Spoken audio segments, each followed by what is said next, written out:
Hello and welcome to W Rated, where we willingly watch the world's worst rated movies. Today, you've joined us on our road to Razzies, a special run of episodes looking at the nominations for the worst films of 2022, according to the controversial Golden Raspberry Awards. For new listeners, I'm Daisy, and as always, I'm joined by podcast co-creator, host, and editor Claire. Claire, do you want to tell us what film we're talking about this episode? We are talking about Firestarter, directed by Keith Thomas and a screenplay written by Scott Teems based off of the book by Stephen King.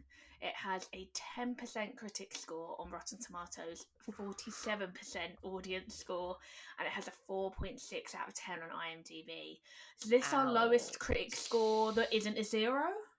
Right, and we're not sure if those zeros are zeros legitimately or just because they haven't got enough specific ratings or reviews or in general. So I think this is a very clear front runner for the biggest loser in the critics' eyes so far. Which is interesting because it was only nominated for 2 awards. It's now only nominated for 1. So I guess we can talk about that controversy up front. Yeah. But it is currently nominated for Worst Remake, Ripoff or Sequel.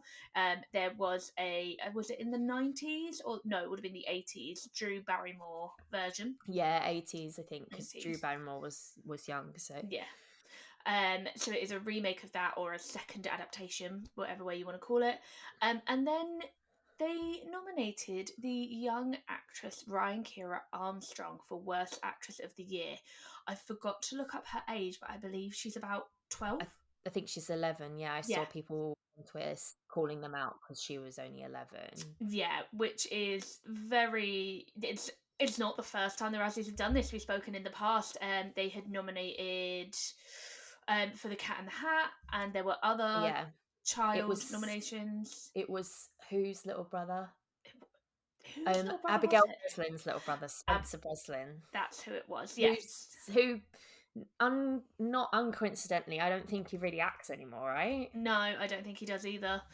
So yeah, I think it's not the first time they've done this, but it will apparently be the last because we're now in the age of social media and people got fairly rightly, I think, angry that they were calling out this 11-year-old girl for being the worst actress of the year. Yeah. So they've retracted that and they've said they've now put a rule in place that no one under the age of 18 can be nominated. Interesting. So that's some good progress. Yeah. I don't know how you feel.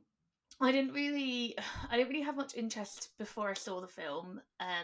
It was nominated before I watched it after the nominations because I think I'm aware from when we've spoken in the past that this isn't the first time they've done this. I just was like, oh, Razzies being Razzies. Yeah, I think I felt the same because I kind of brushed it off because I knew that that's what they did in the past. So I wasn't particularly outraged by it because I just think that my expectations of them were quite low anyway. Yeah. But I think for the general moviegoer or, people who had just heard about it or, quite rightly people who wouldn't have been happy with the previous ones as well. But I think I think it potentially has been quite a while since they've done it. So as you say, the way that social media is and how much we've progressed with, just all sorts of things in society now, I think there's a much, much, much lower tolerance for something like that. And I think particularly that everyone's really, over the last few years, like decades even, but really aware of people's mental health and particularly child stars and how just even the biz in general can affect them. And I think something as negative, straight up negative and unconstructive as that, considering how young she is, I think everyone was just like either classic Razzies, stop doing this, or were like, who the hell are you and why are you saying this stuff? So I think they, regardless of whether people were interested in the Razzies before or heard about them before, it got enough traction for everyone to turn around and be like, this is disgusting. Yeah, and I think a few of the things that I saw, which now having seen the film, I think I would for the most part agree with. A lot of the people, like, this is a very negative film, we can see from the critic and audience scores. People did not care for this film, and I remember it came out to pretty poor reviews. But a lot of people said that Kira Armstrong was probably one of the only good things in it. I And agree. having I have to seen it, say, yeah, I thought, like, there are issues with the film, there's issues with the screenplay, there's issues with the direction, there are scenes in which she's given very little to do, but what she does do. yeah, she does great, and she matches to Zac Efron easily. She and the other actor whose name I've forgotten, which is terrible with me, but like she's acting against adults for the whole film, Yeah, and I thought she did a great job. So the fact that it's almost like they want to blame her for the film being bad, yeah. Does just it make sense? yeah. And I wonder if it's like, because like I'm getting better now at remembering this is a ballot, so it's not just a group of people. I wonder if people see child actor and immediately go, "You're crap because Yeah. you're young and you don't know what you're doing," Mhm. and because she was the lead and the it's the titular role Mhm. basically. It's the And I titular think role. people loved Drew Barrymore in the original as well. Right. So I haven't seen the original, unfortunately. I actually should have watched it. I didn't even think to, because I'm a lazy person. But I think people really love her in that film. Okay. So I'd imagine there's also some unfair comparisons of why you were making it at all. And people And who like the books as well. yeah. I think that I saw a few reviews that were like, "Oh, this didn't do the best bits from the book," but Mhm, then they included some excerpts from the book, which honestly were drivel. mhm. So, and a lot of people were saying about the film in general, maybe Stephen King isn't all of his books aren't as good as all the others, or maybe he's just not that good in general. I have been trying to finish The Shining since October. Oh no, really? Oh, I loved The Shining. I had to read it for book club, and then I Right. didn't get it finished before book club, so I just went to book club anyway. But I was like, I had to pay £12 for the copy because I couldn't find a secondhand copy of it anywhere. Ah, So I'm like, well, I'm finishing this because I spent €12 on this, and I'm not yeah. just. But it's not my kind of writing. Not Yeah, I what I'm mean, in. I read it when so very cool. My dad was getting rid of loads of stuff when he was moving to Australia, and I've got his old version of it from Nice. like the 80s. I'll just show you. People in the podcast won't be able to see it, but yeah, it's very cool. Oh, that is a And you cool can see copy. it's all really like Ooh. tiny writing. Um, looks like looks like it's been covered in tea stains, but that's just the paper.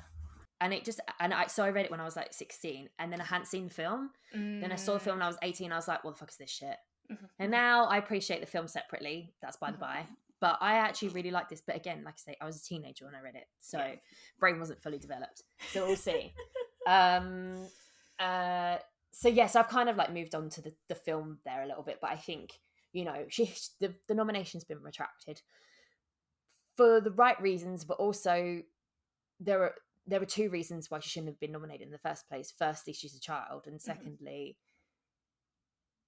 she didn't Unwarranted. deserve it. Yeah. Yeah. Yeah. So like, I understand. Like, I just think these people don't think about how this kind of thing affects people, and Mhm, and personally, like, this might be controversial, but I think you're never going to go through life where you're going to be liked by everyone, and mhm, a lot of people think the Razzies shouldn't exist because it's just breeding negativity. But at the same time, I don't know, I'm not for, but I'm also not super against, because mhm, I just think we're all adults, we can handle a bit of poking fun and kind of just being, I think everyone should just be able to laugh at themselves a little bit more.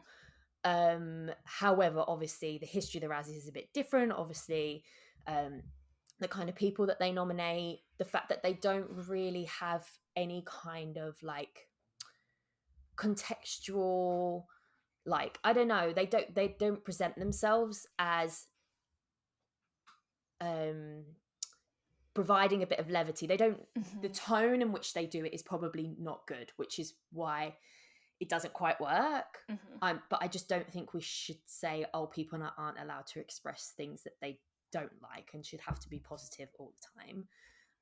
At the end of the day, you could say the same about IMDb. Why have they got published a list that's mhm. live that shows you the lowest rated scores? That's breeding negativity as well. So, yeah, as I say, controversial, but I'm not an abolitionist of the Razzies or of their ilk per se.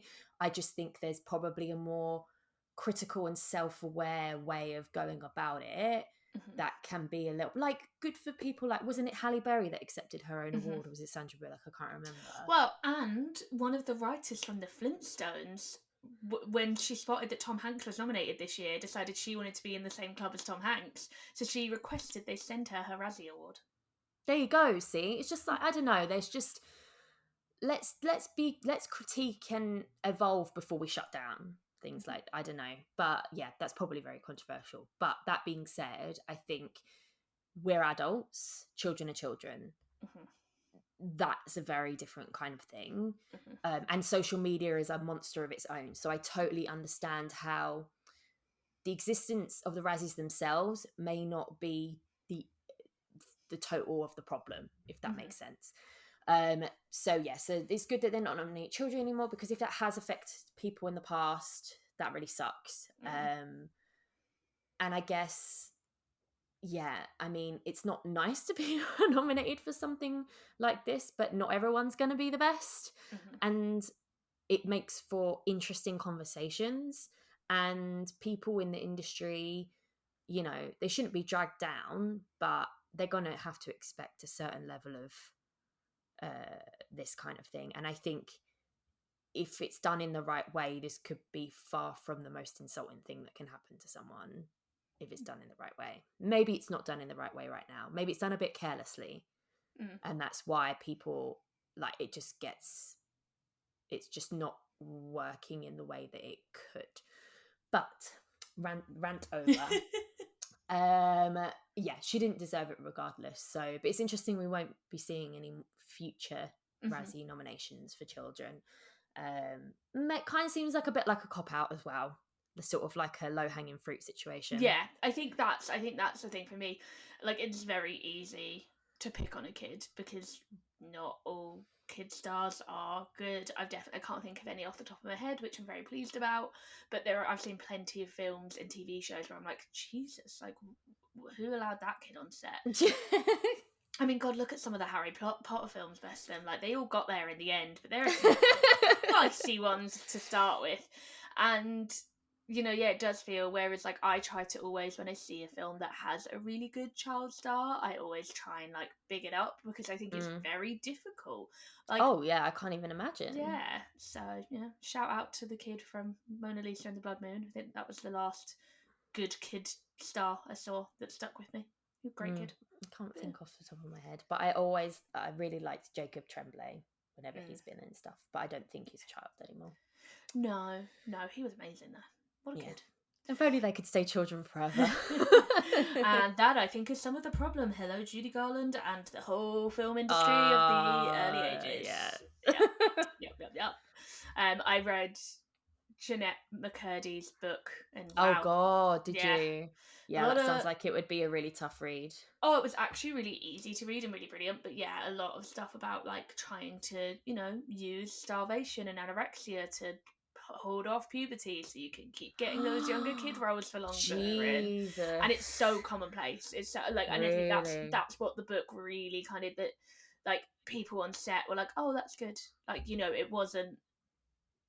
That's crazy. So I think, the less spotlight we can put on young kid stars, the better, because there's so much damage that we could never know that goes on. It's like we were talking before about using fake animals, and I'm like, oh, why can't we use real ones? And, like, you brought to light that actually, why if we've got the tools to not have to, because at the end of the day, like, should we really be, like, animals can't consent, they can be trained, but, like, it's just like, is that really fair? And the same with kids, they can say that they want it at the time, but they really don't know what they're getting into.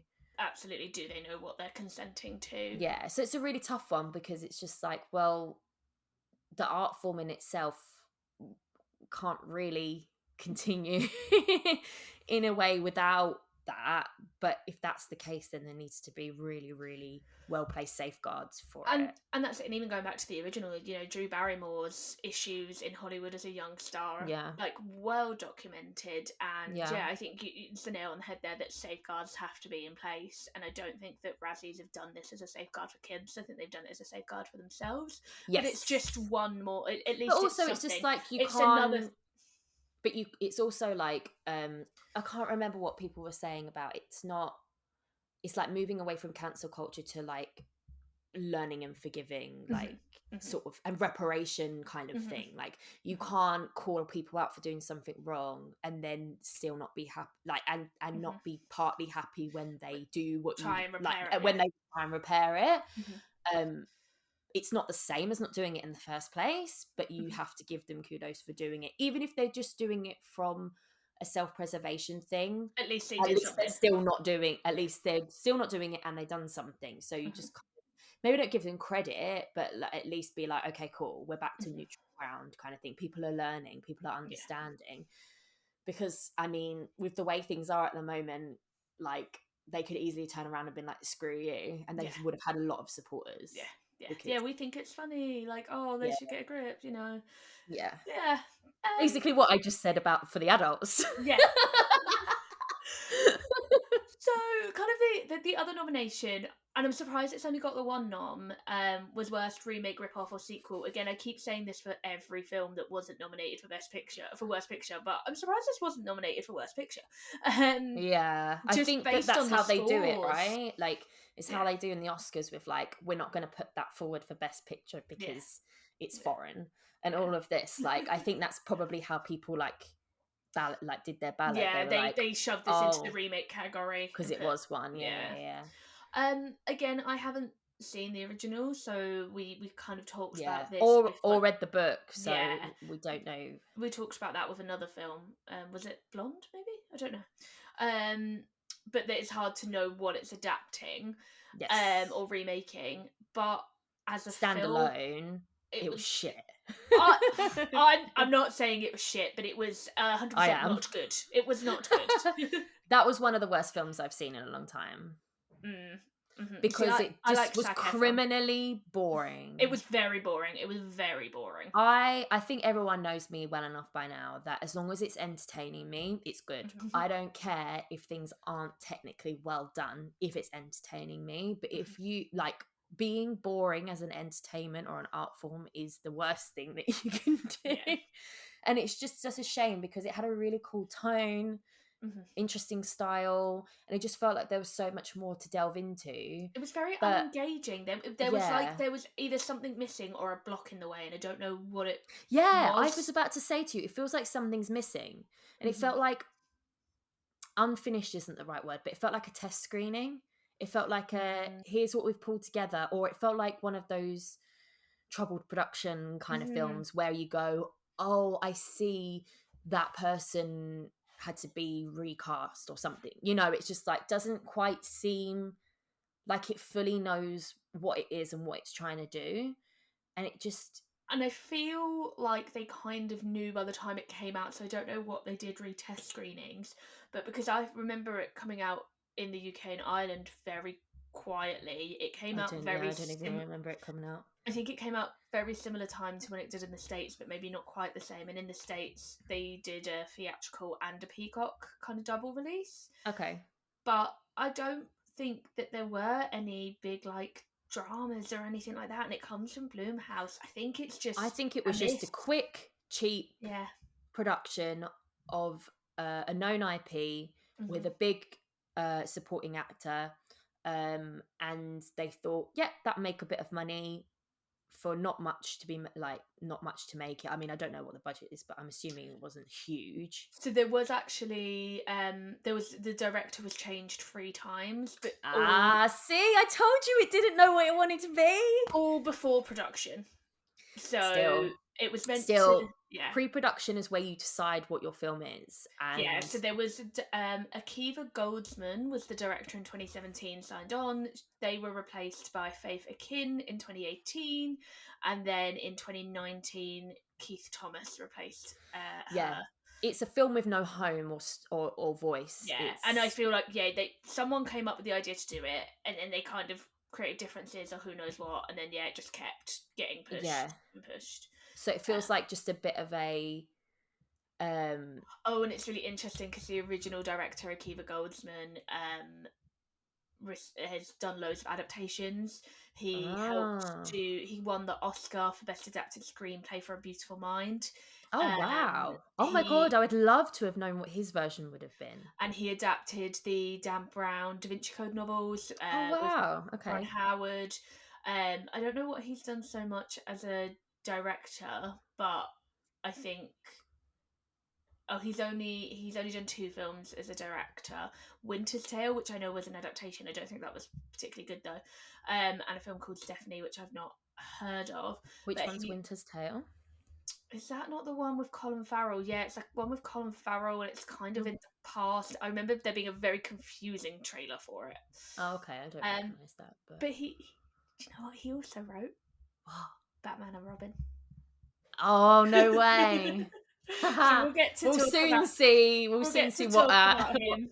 this Firestarter could have been. But yeah, he was originally set to direct, and then Did he adapt the screenplay for this still, or was it just set to direct this one? Who did I say? No, the screenplay was done by Scott Teems.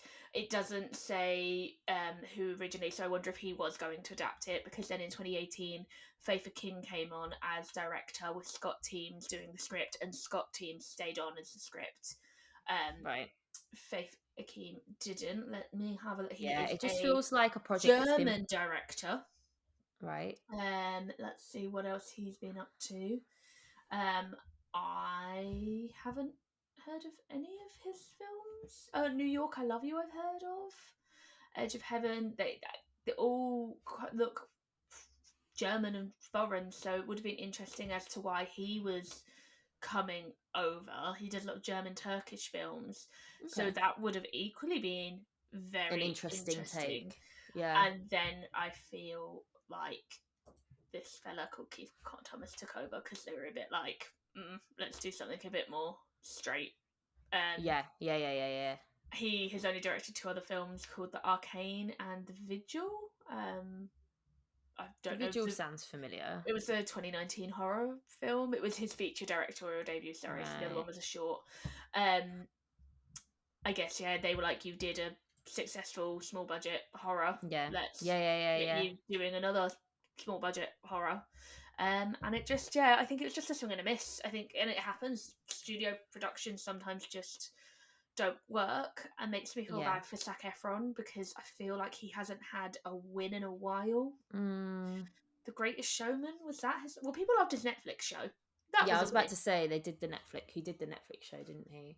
But I mean, this makes so much sense with the director stuff now, because it just feels like there's no one stamp on it, or no one even trying to put a stamp on it, or even just for it to be bland. Like, say, it feels like something's missing, and it probably was.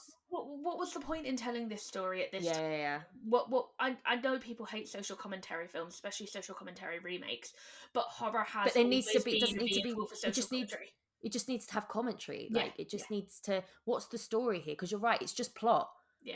And the thing is, there's not even really a plot either. No, so the thing is if you're gonna, if you need to do something, it's just very extremely bare bones. Extremely bare bones. I wouldn't have been surprised if they said an AI made this film. It just feels like it's been put, like, clicked together, because that's where the pieces go.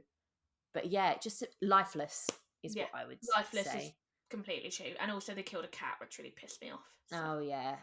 I mean, that's where I think, stuff like that happened in the book. Like, Stephen King's always like a bit of a shocking writer. They really go dark with that stuff. Exactly. It was just out of place, because, like, there was a few bits that happened where I was like, oh, okay, we're going a bit more down this kind of darker route, and then nothing.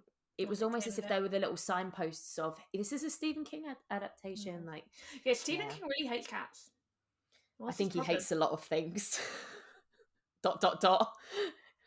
Please, citations needed, but I mean. Thanks for tuning in, everyone. We hope you can join us for the next episode where we keep running down that road on the way to the Razzies 2023. See you then.